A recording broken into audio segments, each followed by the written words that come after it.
Assalamualaikum warahmatullahi wabarakatuh. Kepada yang terhormat Bapak Abdul Hafiz Rangkuti MPD dan yang saya banggakan teman-teman sekalian. Pertama-tama marilah kita panjatkan puji dan syukur kita kepada Allah Subhanahu wa taala yang mana kita telah diberikan keselamatan dan kesempatan untuk berkumpul di meeting Zoom hari ini. Sholawat serta salam semoga tetap tercurahkan kepada Nabi besar Muhammad SAW. Sebelumnya kami ucapkan terima kasih kepada Bapak Abdul Hafiz Rangkuti MPD yang telah memberikan kesempatan kepada kelompok kami. Saya selaku moderator di kelompok ini yang akan membimbing jalannya diskusi hari ini. Adapun anggota dari kelompok kami yang pertama, saya sendiri Vika Wulandari, Roy Sandi Gunawan Pardede, Abdullah Khomis Daulay, dan Imam Mashuri Nasution. Adapun topik dari makalah kami yaitu tentang paragraf. Selanjutnya penyajian materi. Materi yang pertama akan dijelaskan oleh Roy Sandi Gunawan Pardede. Assalamualaikum warahmatullahi wabarakatuh. Perkenalkan, nama saya Roy Sandi Gunawan Pardede, NIM 0203211031. Saya akan menjelaskan pengertian paragraf. A. Pengertian paragraf. Dalam Kamus Besar Bahasa Indonesia, paragraf adalah bagian bab dalam satu karangan, biasanya mengandung satu ide pokok dan penulisannya dimulai dengan garis baru. Menurut penganalisaan beberapa sumber yang memberikan keterangan tentang paragraf, maka dapat disimpulkan bahwa paragraf adalah kesatuan kalimat yang mengandung gagasan yang tersusun secara sistematis untuk menyampaikan makna kalimat. Gagasan yang dimiliki paragraf lainnya memiliki satu pikiran utama atau ide pokok. Ide pokok ini merupakan gagasan utama dari kalimat yang dimuat oleh pengarang. Dengan demikian, kalimat yang disertakan paragraf adalah kalimat penjelas. B. Struktur paragraf. 1. Posisi paragraf. 2. Batasan paragraf. 3. Kegunaan paragraf. 4. Struktur paragraf. Contoh paragraf yang baik. Sampah selamanya selalu.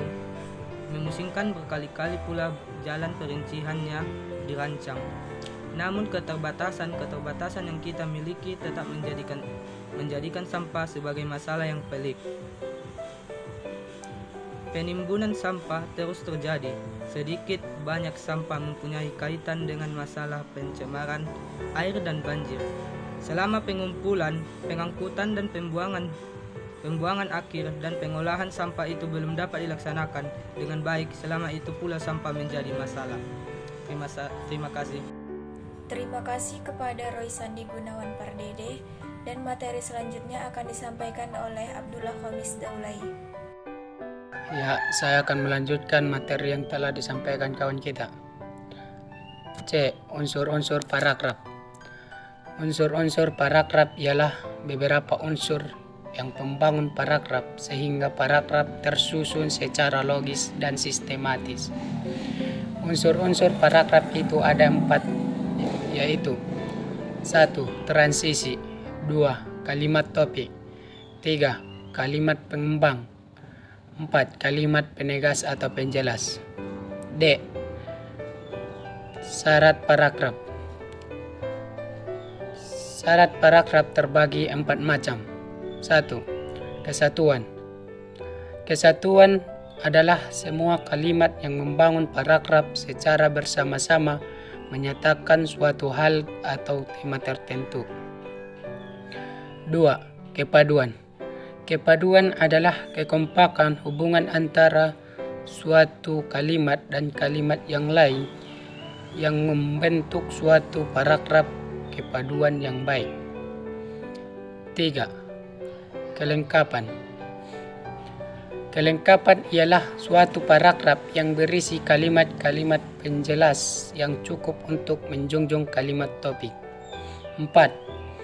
Pola susunan paragraf. Pola susunan paragraf ialah rangkaian pernyataan dalam paragraf harus disusun menurut pola yang taat asas.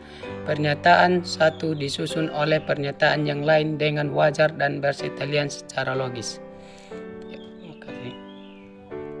Terima kasih kepada Abdullah Khomis Daulay. Materi selanjutnya akan disampaikan oleh Imam Mazhuri Nasution.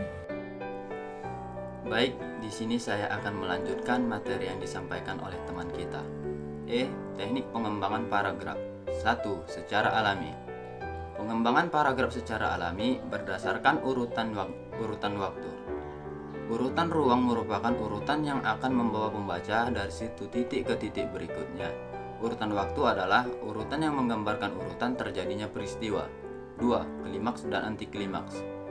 Pengembangan paragraf teknik ini berdasarkan posisi tertentu dalam suatu rangkaian berupa posisi yang tertinggi atau paling menonjol.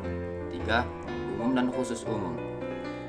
Dalam bentuk umum ke khusus umum diletakkan di awal paragraf disebut paragraf deduktif. Dalam bentuk khusus umum, gagasan utama diletakkan di akhir paragraf disebut paragraf induktif.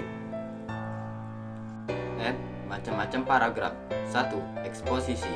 Eksposisi adalah paragraf yang bertujuan untuk menjelaskan dan menerangkan kembali suatu permasalahan kepada pembaca agar pembaca mendapat gambaran yang sejelas-jelasnya tentang sesuatu permasalahan yang dimaksud pengarang. 2. Argumentasi. Argumentasi adalah paragraf yang berisi mengenai argumen atau pendapat yang disertai alasan-alasan kuat dan meyakinkan. 3. Deskripsi. Deskripsi adalah berisi gambaran mengenai suatu hal atau keadaan sehingga pembaca seolah-olah melihat, merasa, atau mendengarkan hal tersebut. 4. Persuasi. Persuasi adalah paragraf yang berisi tentang suatu gagasan mengenai suatu permasalahan dengan maksimal untuk meyakinkan dan mengajak pembaca melakukan seperti yang diharapkan penulis. 5. Narasi. Paragraf yang memisahkan atau memaparkan suatu kejadian secara berurutan atau kronologis. Terima kasih kepada teman-teman yang telah menyampaikan materinya. Sekian dari penjelasan kelompok kami. Semoga dapat menambah wawasan ke semua. Kami sudahi. Wassalamualaikum warahmatullahi wabarakatuh.